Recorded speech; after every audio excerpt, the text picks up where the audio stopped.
บ่ที่แรกเฮาว่าสิมาหาน้องลอยเนาะแต่ว่ามันบ่พอเพิ่นพอดีทั้งบ่เตียงเพิ่นพาไปรักษาไปหาหมอเฮาก็เลยพาน้องปลากลับเมื่อแห่เมื่อเฮือนย่าเพิ่นต่อบัดถ้าว่าผัวน้องปลามาชู้อยู่พุ่นน่ะสิได้อยู่พุ่นอันนี้ผัวน้องปลาแล้วมาชู้อยู่พี่เดี๋ยวสิได้อยู่พี่ก่อนถ้าแต่งมาหาผู้บ่าวก่อนเลยนี่เนาะเดี๋ยวนี้ไม่ดีได้เลยแม่ขอถามนี่ตะกี้น่ะคบกันแบบใดน่ะคือว่าไว้ว่าคือว่าแม่ไปถ่ายคลิปแต่เสือคือบ่ฮู้ว่าเพิ่นมีความฮักความหยังเนาะแม่นเฮาถามตะกี้คือว่ายังอยู่นะ ไปฮักไปคบกันแล้วเล่าให้แม่ฟังหน่อยกว่าเห็นหมู่เพิ่นแหละเอาคลิปเพิ่นลงนะเพิ่นพากคลิปแหละค่อยละเห็นแล้วบัดนี้ค่อยขอเฟซเพิ่นนำหมู่เพิ่นค่อยแอดเพิ่นไปแล้วก็เพิ่นรับเฟซแล้วก็ล้มเดียวล้มกันเพิ่งเติบบ่น่ะได้บ่อันเดือน2เดือนเกือบเข้าปีเกือบเข้าปี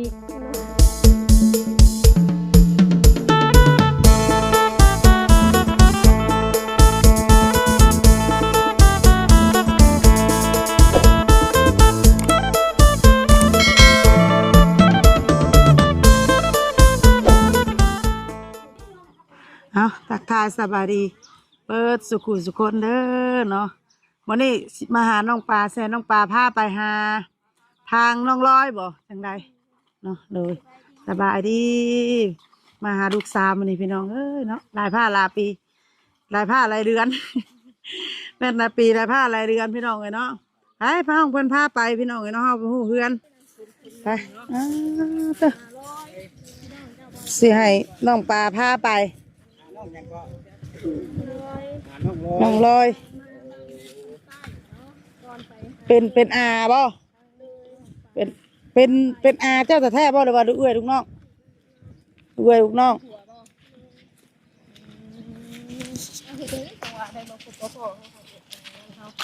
ปิดไม้แน่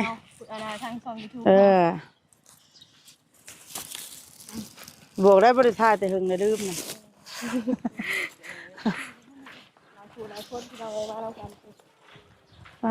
ไก่บ่เฮือนพอนี่ปะเนี่ยเราต้นมะขามน้อยๆนั่นดิโอ้เขาสินนะเนาะผู้เล่ผู้น่ะจักว่าเฮือนนั่นรถมันจักว่าเฮือนตัวมีรถขาวตัวเพิ่มมาก็บ่สิจักมากก็บ่เนาะบ่ขี้ไก่เอ้าน้องปลาว่าใกล้น้องปลาเฮ็ดเส้นหน้าวันข่อยก็เลยว่าใกล้พอเพิ่นมาพี่เพิ่นบ่ค่อยได้ใช้รถเด้แม่นบ่นาคำใต้แม่นยืนแฟนบ่มีบ่พาไปไปละไปทั้งหลายมานั่งทาพี่ๆบ่แม่นเพิ่นสิออกพาน่ะไปพบหมอแล้วก็เบิ่งก็บ่หานั่งนี่ทาแล้วเพิ่น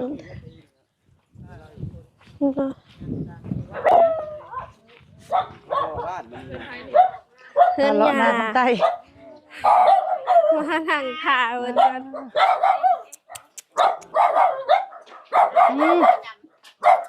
มาจะหลายบ่ได้รับเชิญแล้วว่ะ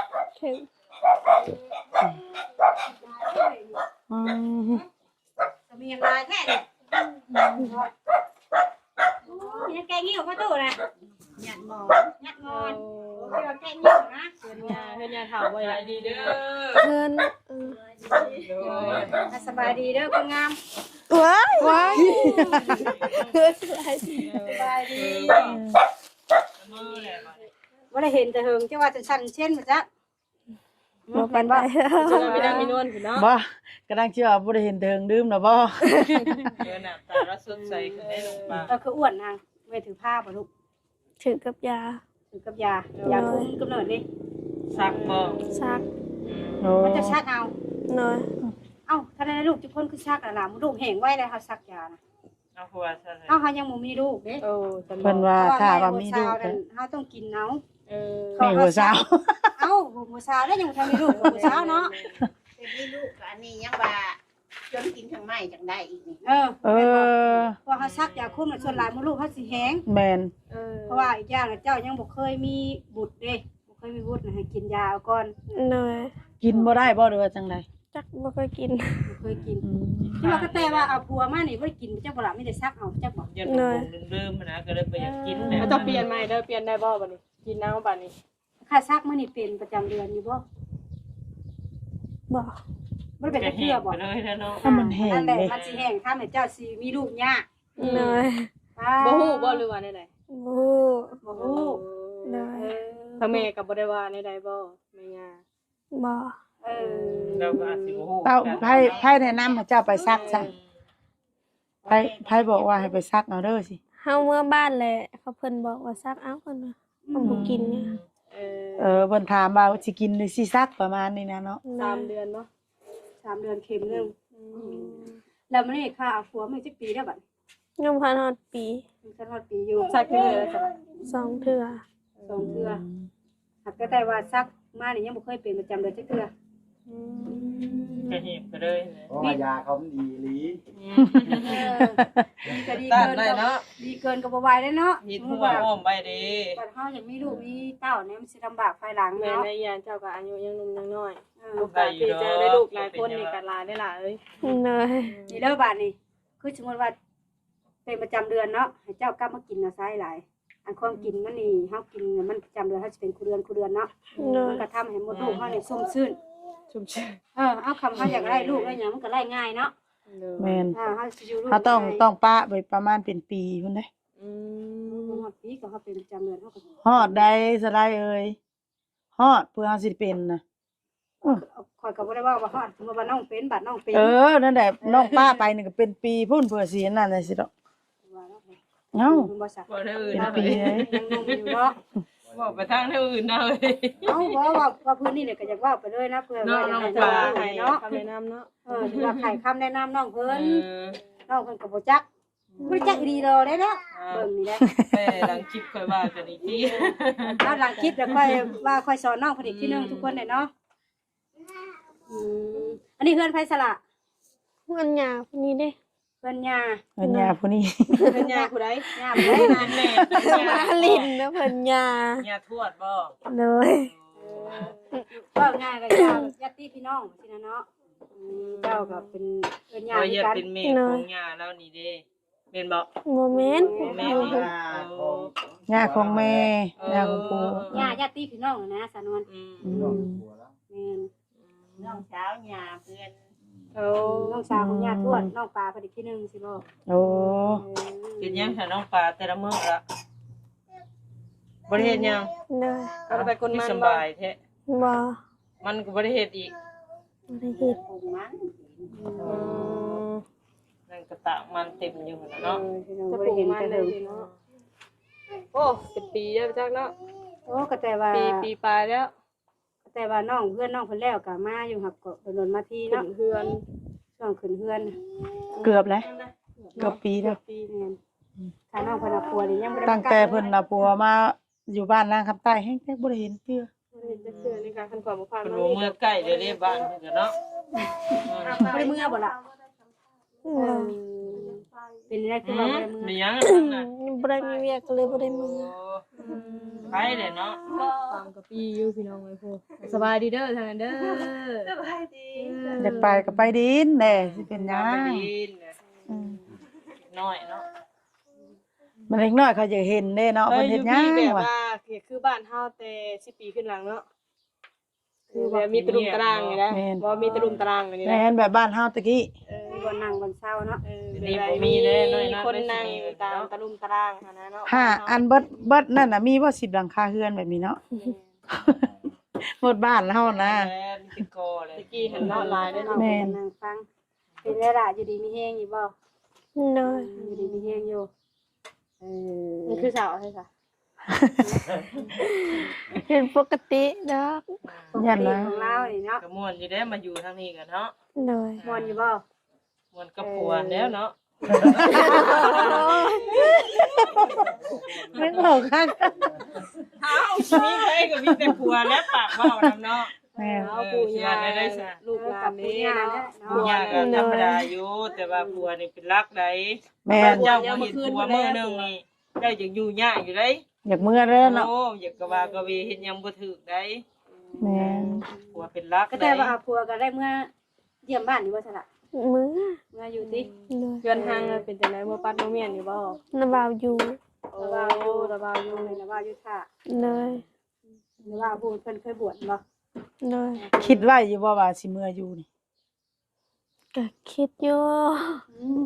จัง ปี ยาม ได้ ได้ จะ เนาะ แต่งงานไหนล่ะแต่งดอง คันว่าท่านก็เดือน4คันว่าบ่ท่านก็เป็นปีหน้า ไปตามการเวลา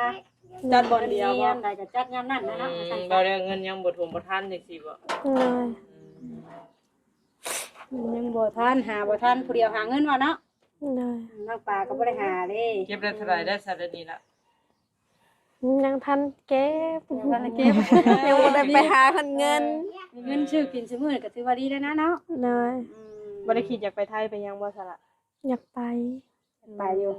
แต่บ่มีเงินเฮ็ดบัตร มีเงินเฮ็ดบัตร ตอนนี้หาคือค่าเงินเฮ็ดบัตรอย่างเดียว เลย จักปีได้ตอนนี้ 15 15 เลย หาเอาผัว เอาคนทางบ้านเฮาบ้านนอกบ้านนาเฮาก็สิอายุประมาณนี้เนาะ โอ้น้องปลายังอายุเดินข่อยได้ข่อยเต็กได้14 เรา ข่อยให้โง่แล้วข่อย14บ่เป็นผีตดดิจ้ะ ครอบครัวเลยดิน้องปลายว่า15เนาะเฮ็ดอยู่เฮ็ดกินในเฮือนปู่เฮือนย่ากับเจ้าได้เฮ็ดบ่หรือว่าจังได ย่า ย่าเฮ็ด เลย เจ้าเคยได้ซอยใหญ่บ่ ซอยก็บางอันก็ซอยบางอันก็บ่ได้ซอย เพิ่นไปแล้วหลา ตาย ย เนาะ เนาะ ได้ย่าดี อืม เอาสินใหม่รุ่นราคาแพงๆเด้อให้ย่าเด้อเอา โอ้ รุ่นถูก ย ๆเลย เนาะเขาแชร์หาราคาแพงนี่ เงินนี่แหละมันสิหายากนี่ อันซื้อให้ได้ซื้อได้เนาะ เลย ปัญหานำเงินว่าสิได้หรือบ่ เลย เออ ได้อีดอกเนาะ ได้อยู่แล้วได้อยู่แล้ว คือว่านาทางผัวหาแต่งเมียว่าซั่นซะ แม่น พร้ บ่ อมกันซุมื้อนี้เนาะ อันนี้มันก็ต้องไปนํกันเนาะ เอาน้ำเดียวกัน การยืนผู้ เงิน ดี ข่อยเงินเจ้าแต่งข่อยคือเก่า เก็บแล้วก็ปีนหัวไปน้ำหอบมา บ่ ผัวบ่ไปนำหรือเมียบ่ไปนำ หัวเมียน่ะไปน้ำยาหากะมาคืน เออ ไปได้จังมื้อ หามือ 5 มื้อ ผัวบ่ไป เมีย ก็ ไป ได้กลั กั บบ มา ย่าผัวบ่ได้ไปก็เลยกลับมาบัดย่าหากนมาคืนนี่ เลย เป็นน้ำเป้านะเด็กน้อยแล้วอ่ะ มันสิลูนขึ้น โอ้ นะ เพราะว่ามันดูดออกในดูทวารเลยบ่ อืม มียิงผู้ชายน่ะ โอ้ยโดนเลย เจ็ เนาะ บบ่เจ็บบ่ ไปเจ็บก็มันก็เจ็บ โอ้บ่ง่ายๆก็ขออนุญาตว่าเวลาเฮาถ่ายเฮาหยังนะเนาะ บ่ได้ไหนอันนี้มันนี่ กระดูก กระรวด อ๋ออยู่ กระรวด ก้น นะ ที่ว่าอยู่ในดูทวาร บ่ ก้นต้นนะวะ นี่ มันอยู่ในกล้ามก้น เตรียมก้น อืมสะโพก ขึ้นแห้งกันนี่ก็ทำพวกคันว่าจะไปทำอันนี้เนาะ อืม เด็กน้อยจักปีค่ะแม่จักปีค่ะฮอดอยู่บ่สิได้6ปีโอ้ โอ้ได้ยินเลยนะว่าอยู่ว่าเราให้บ่เตียงมาแล้วว่าเราฟังอยู่เมื่อกี้นี่น่ะ อืม เงิน 4,000 บาทเอาให้บ่เตียงพาไปแล้วว่าได้ยินอยู่ เออ เอาอัน สิ มันผู้ เป็น เป็น น้อง นั่น คนนี้นะ ผู้เป็นน่ะเป็นลานของสาวนั่นบ่ น้องแล้ว น้องชายแล้วเองได้ น้ บ่ องสาวล่ะ น้องสาระผู้หญิงบ่ เลย เจ้าแม่มาแจ้งที่ว่าขอความช่วยเหลือนำเบาลี่แล้วว่ามีน้องสาวแล้วอ่ะมีน้องสาวกับป่วยเป็นคือกันเรา อืม ตามที่เฮาได้เบิ่งในคลิปเนาะ อืม เช้าเขาก็เป็นเปี้ย บัดละสาวดีว่าเป็นเปี้ยแล้วบัดน้องสาวน่ะเป็นนั่นในคนน่ะสินะ เพื่อนเดียวบ่เพื่อนเดียวกันบ่โอ้ เงินไว้เงินนั้นเขาของแม่เขาพาลงแต่แม่เขายัง โอ้ ปีพ่อแม่ พอแม่เสียแล้วก็เลยอยู่แต่อันน่ะลูกๆเนาะ อืม มาอยู่น้ำปลาเท้า อืม ปลาเท้ากับปลาเท้าบ่มีเมีย มาละไปลูกเราไปนำบ่ก็มันคือเห็นนอนเออ แต่สาวนั่นกับไปนำเด้เนาะผู้เราเป็นเอื้อยเนาะ ชื่อยังค่ะเพิ่น ชื่อยังเพิ่นน่ะนะ ซื้อรถ สลดบ่ รถเล็กจะคือเนี่ย บ่ได้ไป เรียกไป อืม เลยก็ไป แล้วไปเป็นร โอ้ ถไฟ คนที่ว่าพาไปนำมันนั่นน้องลอย แล้วก็เฒ่า อันผู้เป็นน่ะชื่อน้องรถ ผู้เป็นน่ะคือน้องลี ล น้อง น้อ ดี งดี พวกเป็นที่ว่าอันนั้นออกก้นน่ะซื้อดีถ้าเจ้าพวกไปน้ำนั่นน้องรถแล้วก็น้องลอยบ่ ลอย แล้วมีคนกึ่งนำบ่ คือก็อีกโอ้ค่ะบ่ให้บังในห้องเสียงดังๆนะแม่เนี่ย ก็บาปเลยเนาะ เลยจะลอย เป็นพี่น้องบ่แล้วเป็นพี่น้องทั้งเจ้าคือกันบ่ อะไร ลานบ่แบบคือกับทางชายผัวน้องปลายแม่เนาะเห็นบ่คือเจ้าห้องว่าห้องมันได้สิล่ะ ห้องอ้า ห้องอาบ่ คือเถิงเติบเฉาแท้ เนาะ คือรู้เติบเพิ่นสิว่าได้ คือเงาแท้ ที่ครอบครัวได้ บัว โอ้ยบ่ รั ได้ บเวลาก็ได้เนาะ เลยเข้ามาประมาณเนาะ มาส่งไป ปุบเมื่อพุ่น ไปมื้อส่งอ่ะนี่มื้อส่งครับ แม่มาส่งไป คือเงาแท้ดิ เยอะ มีคนเว้านำบัดยังเงาหวัน พี่น่ะผัวน่ะน้องปลา โอ้โห โอ้โห บ่ฮู้เพิ่นอายุผัว เพิ่นยังบ่ฮู้อายุตัวเองล่ะ เขาโค้งละ ที่ครอบครัว ส่ง ยอดผัวแห้งเลยดิ เด้ เลยมากันเด้อ ว่ามาพี่ไปก็ บอที่แดงฮาว่าสิมาหาน้องลอยเนาะแต่ว่ามันบ่พ่อเพิ่น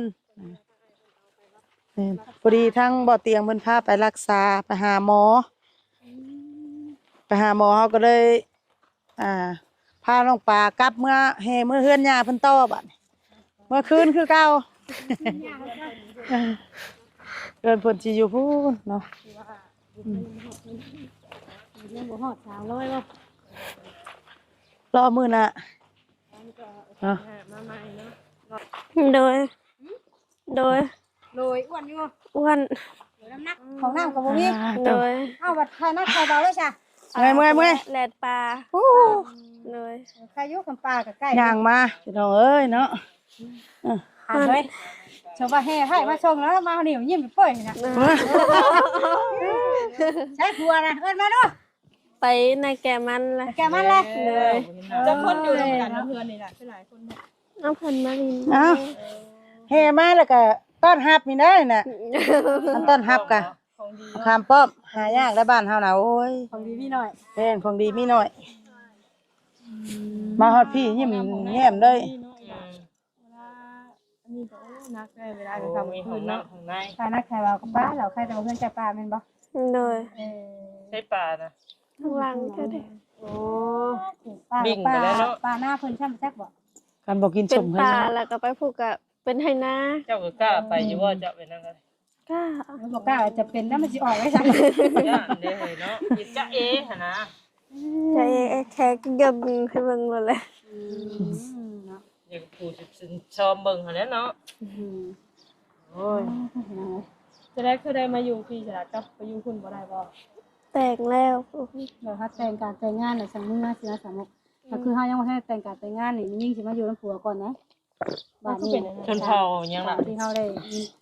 บ่แม่น แล้วลุง เราลุม แบบว่าน้องปลาน่ะ มาสู้เอามาสู้เขาก่อน เออ ถ้า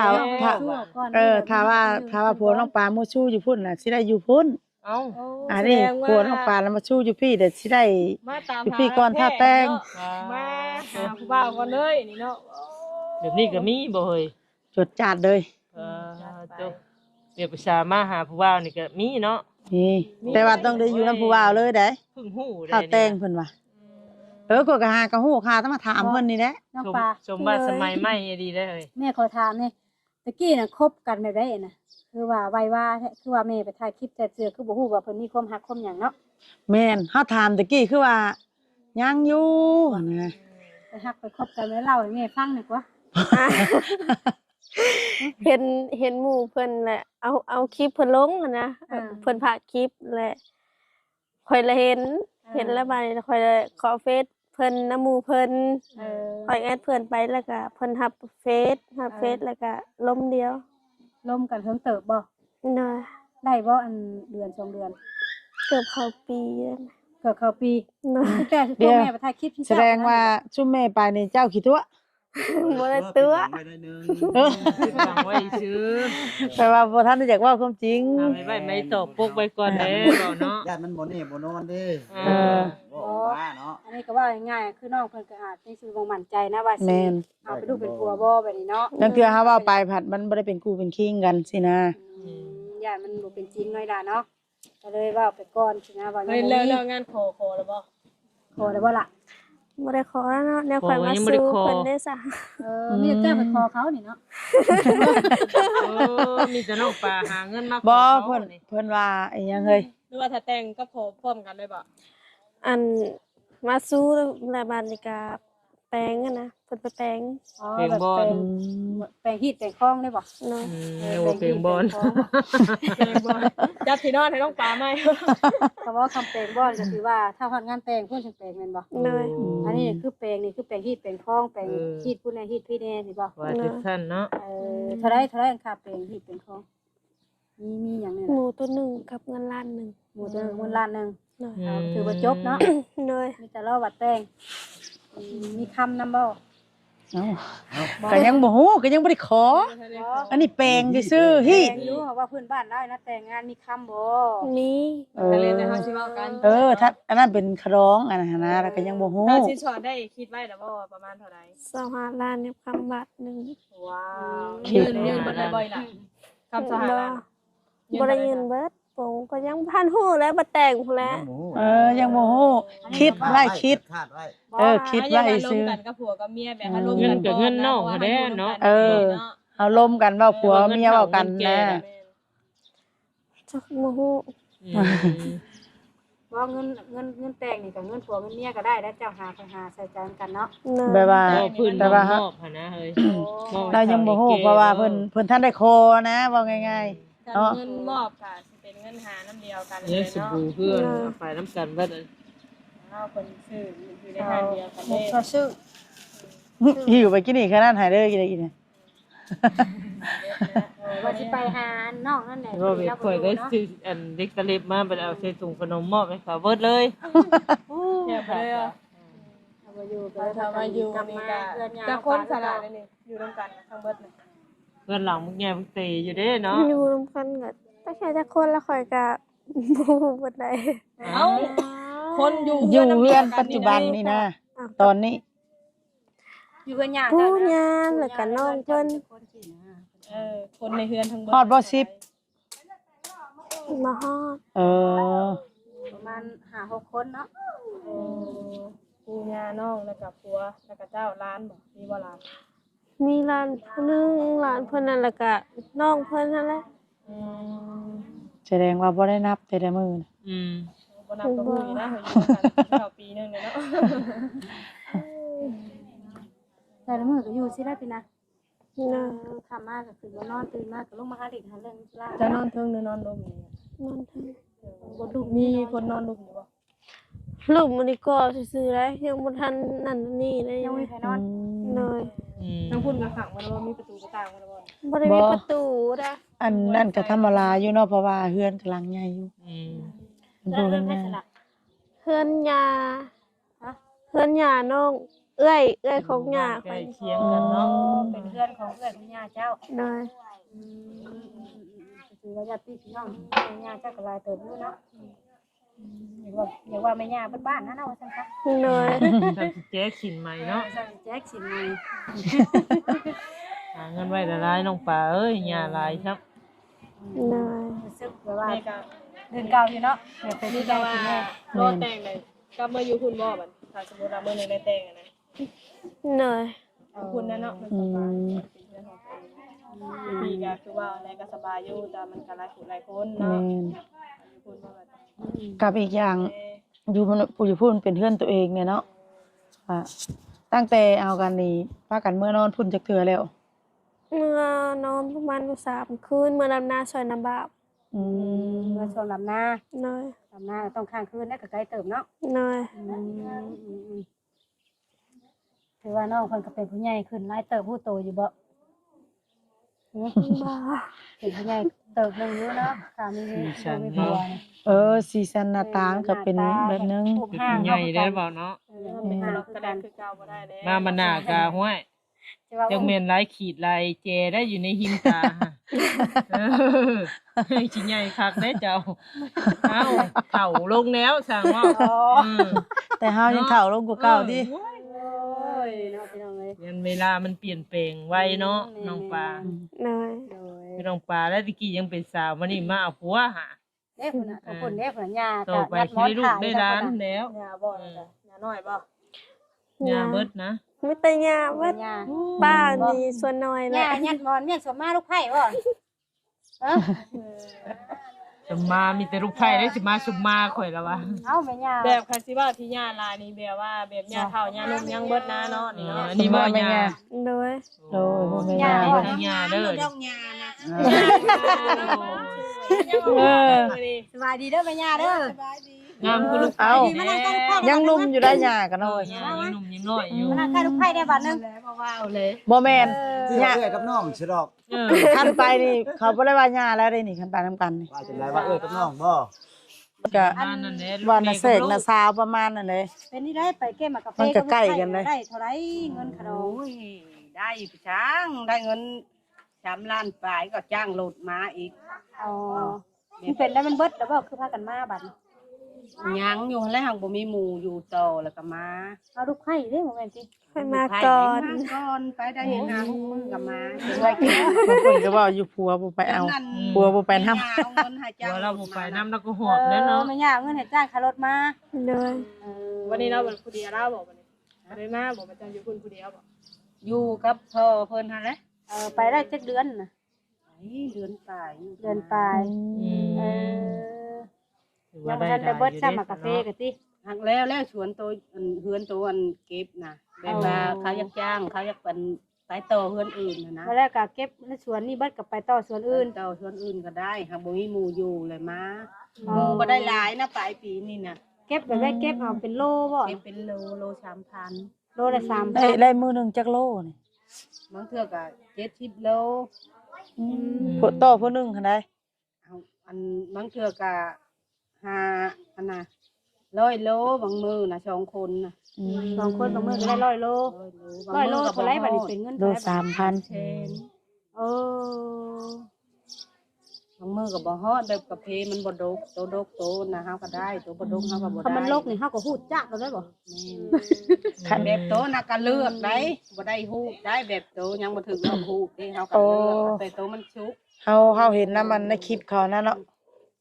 เขาสิอันว่าปิดน้องเทื่อเนาะ ฮู้จักแล้วนะป่าเนาะ เอาฮู้แล้วแบบมัน มันชุกหมดแล้วก็ฮู้ มันชุกหมด เลย แล้วก็ฮู้จัก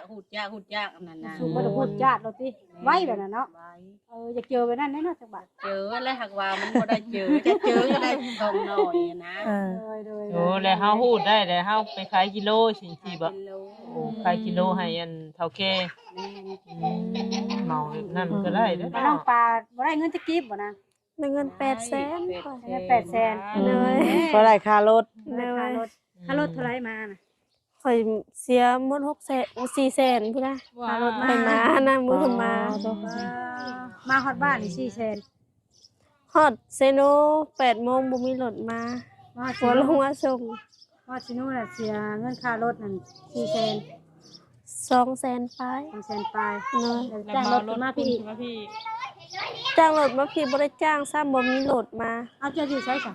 ผัวลงมาส่ง หัวลงไปเอา เนย ก็จ้างโหลดมาก็เดี๋ยวเอาไปอันบ้านน้องยาน่ะก็ออกมาฮอดปากช่องน่ะก็คนละเส้นตรงคนบ่มีอะบัดแต่ปากช่องมาอันรัก8ฮะก็มาลงเชโนอีกกินอันแต่รัก8ลงมาเชโน200,000คนหนึงบัดมาลงเชโนอีกบัดมาหาบ้านคนละ70,000 ว่าง่ายถ้าว่าไปหาเก็บกาแฟนี่เขาว่าล่ามเดือนนี่บ่ได้เงิ บ่ นเนาะ ได้เด้อ บ่ได้แต่ค่ารถเนาะ บ่ได้แต่ค่ารถมา ต้องไปหลายๆเดือนเด้อเป็นเด้อ ไปหลายๆเดือนไปประเทศเรียกบ่ได้เก็บบ่ได้ว่าเป็นวินเป็นหยังทิ้งไว้กับเพอีกว่า บ่แม่นการ ผัวก็ไปนำบ่ ถ้าเป็นวินนี่ บ่ขอยยันว่าคิดฮอดผัวบ่จักนี่ แม่นนะหลอด เอ้ย เอ้าแนวเนาะเป็นผู้ย่าผัดเห็นผัวบ่อยู่ไปเนาะ มาแล้ว ไม่ได้ผัวคือบ่ได้ไปนำซะ เพิ่นพาไปคุดต้นไม้ โอ้ โอ้เฮ็ดเรียกให้เรียกมันเนาะ โดย โดยพี่น้องเอ้ยอ่ะก็ถือว่ามาครั้งแรกที่มาเห็นเพื่อนปู่ย่าน้องปลาพี่น้องเอ้ยเนาะก็ มี เห็น โอ กัน กาสได้มาแวะมาเยี่ยมยามเพิ่นเนาะ ถ้ามาบ่ได้มาก็บ่เห็นคือว่าเลยเนาะ โดย มีแต่ว่าเห็นน้องเพิ่นอยู่ดีมีเฮงมีความสุขดีก็ดีใจเด้อ โดย เนาะเมื่อใดแต่งการแต่งงานก็คือว่าแหละทางเบิ่งอีกจักสิเป็นปีใดเนาะถ้ามีแม่นบ่ เจ้าได้เจ้ามีคนแร เอก โดยว่าสามีแต่ว่าสิได้กลับปะซะเด้อ โดย เนาะอย่าว่าน้องๆเพิ่นกลับแม่ย่าอยากพักผ่อน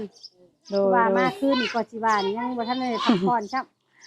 โดย มาเมื่อคืนนี้เนาะ โดยแม่นเนาะ นั่งรถมาเมื่อย สบายดีเด้อ โดยสบายดี โอ้ยสบายดี